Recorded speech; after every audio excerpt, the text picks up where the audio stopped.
Brought to you by Charity Mobile, the phone company that shares your values. More information is available at CharityMobile.com. Yesterday, the FSSP, the Fraternity of St. Peter, issued a short statement that stunned many Catholics. Francis has recognized the FSSP's right to continue saying the traditional Latin Mass and to provide the traditional Catholic sacraments. This sent shockwaves through the Church, but there are a lot of things about this statement we need to talk about. So today I have for you the statement the FSSP made, the short decree by Francis, and we'll talk about the context of the statement and what was said and honestly what was left unsaid, because there are things not stated in the decree of Francis that has left some people asking some pretty good questions. So let's get to the story because it's an important one that everyone should be talking about.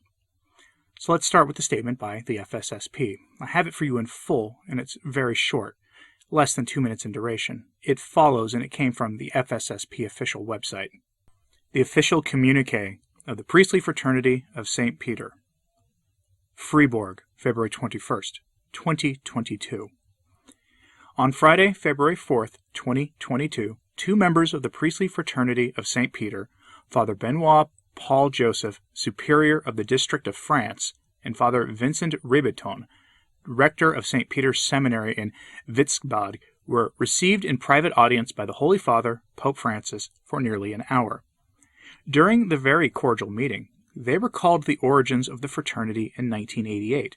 The Pope expressed that he was very impressed by the approach taken by its founders, their desire to remain faithful to the Roman Pontiff and their trust in the Church.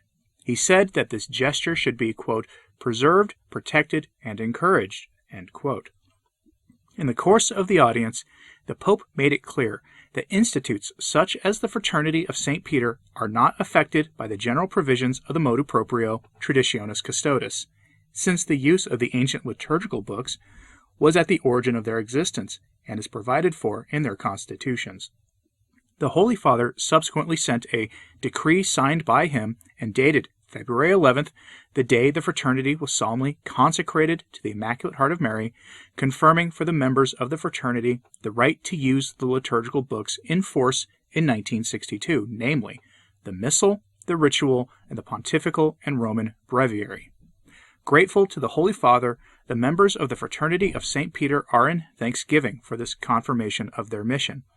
They invite all the faithful who feel close to them as a spiritual family to attend or join them in prayer at the Mass tomorrow, on the Feast of the Chair of St. Peter, and to pray for the Supreme Pontiff.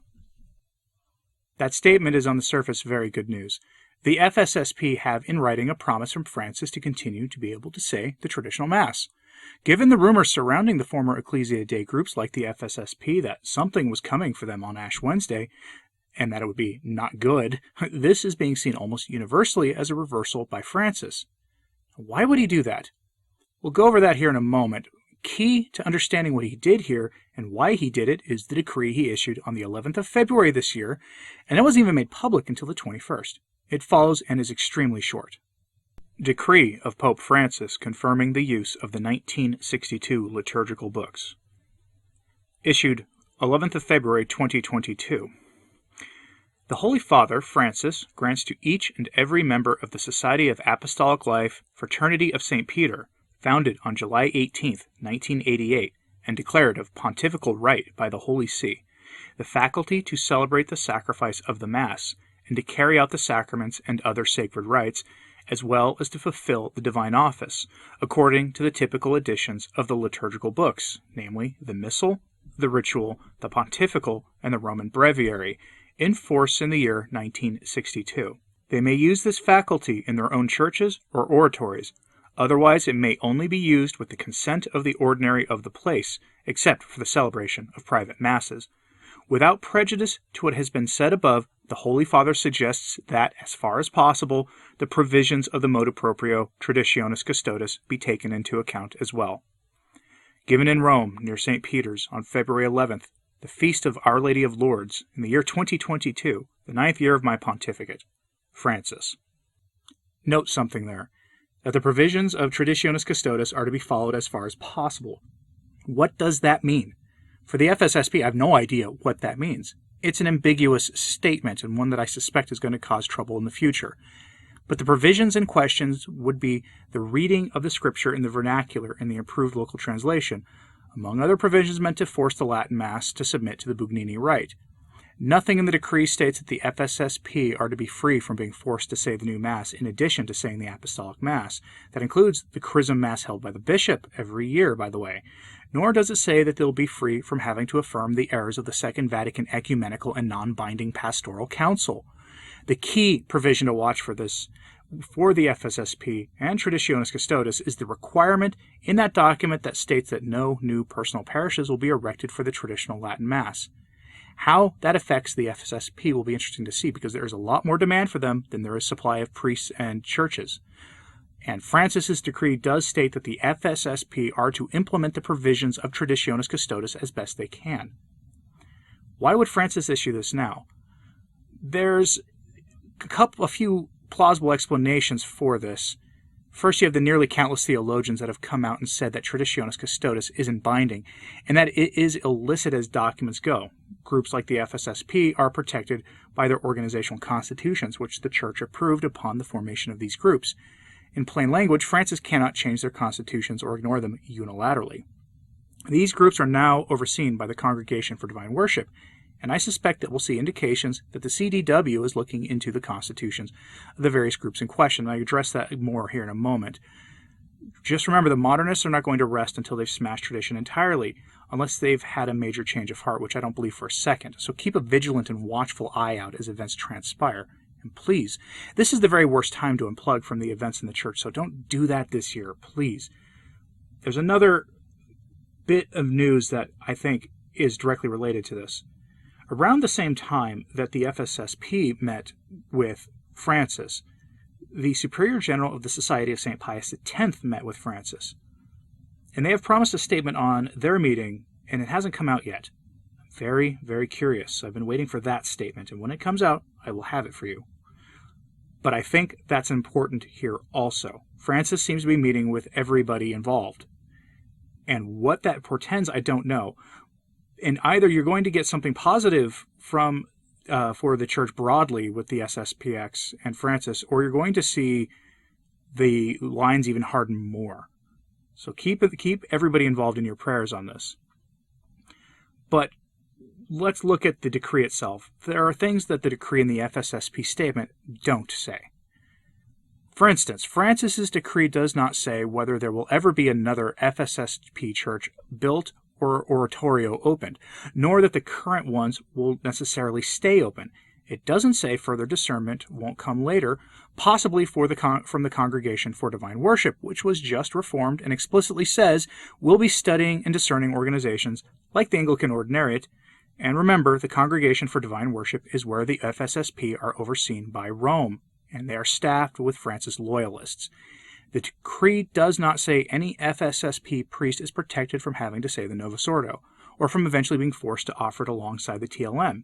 The decree doesn't say there will necessarily ever be another FSSP ordination, though no move has as of yet been taken on that front, to be clear.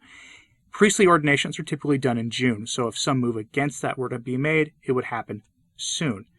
There is no guarantee in the decree that priests of the Fraternity of St. Peter will not be forced to celebrate the new Mass with the bishop at his Chrism Mass in the days leading up to Easter.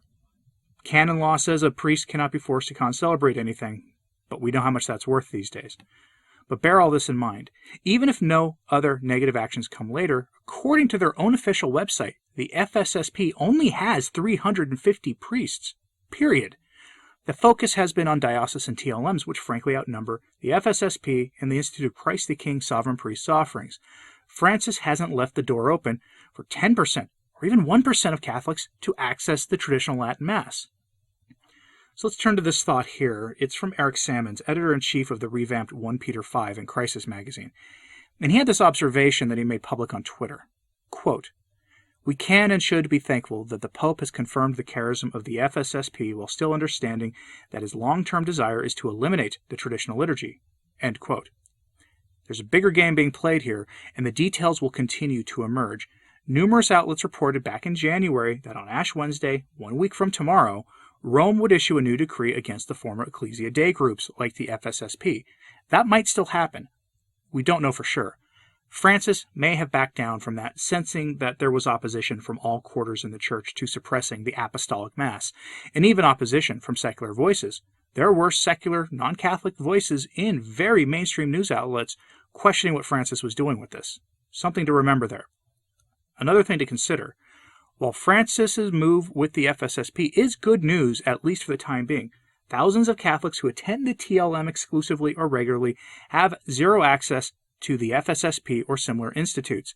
They rely on diocesan clergy, who have been the focus of Traditionis Custodes, and their bishop would rather destroy themselves than allow the FSSP or similar groups to be in their dioceses or in their countries at all.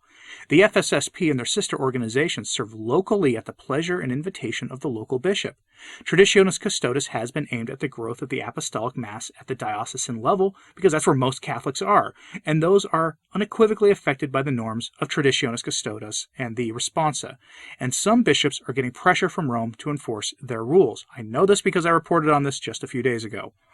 Don't let a mentality set in that things are all right just because you attend an FSSP parish, because many Catholics are suffering in this, and that will further divide in the church, as well as helping bury the sense of urgency in resisting modernism. It's also worth noting here that the partisan infighting among FSSP, SSPX, Institute of Christ the King, and other group loyalists really should stop. That's not to say that there aren't serious points of discussion to be had between them. Those discussions should continue, but respectfully. But this irrational hatred of each other is counterproductive and only serves the modernists in Rome's ultimate purposes. And over all this looms the long shadow cast by Ash Wednesday. Numerous sources in Rome reported that there was to be a document coming targeting the FSSP and similar groups that would be released that day. Is that still the case? Did Francis back down with this document? I don't know what to think honestly, but I don't trust it. Let me know what you think in the comments, please. As for Ash Wednesday, I'll be making sure my schedule is free so that if the story does break on Ash Wednesday, I can get it to you as quickly as possible. I honestly hope that reporting proves to be wrong and that on that day, you're just going to Mass and to work and doing your normal thing that you would do on Ash Wednesday, and you get one single run-of-the-mill news story from me, and not a second one detailing some nefarious document from the Great Merciful One. But let me know what you think of all this in the comments, please. Please be vigilant in this. And like and subscribe if you haven't. It really does help. As always, pray for the church. I'm Anthony Stine. Ave Maria.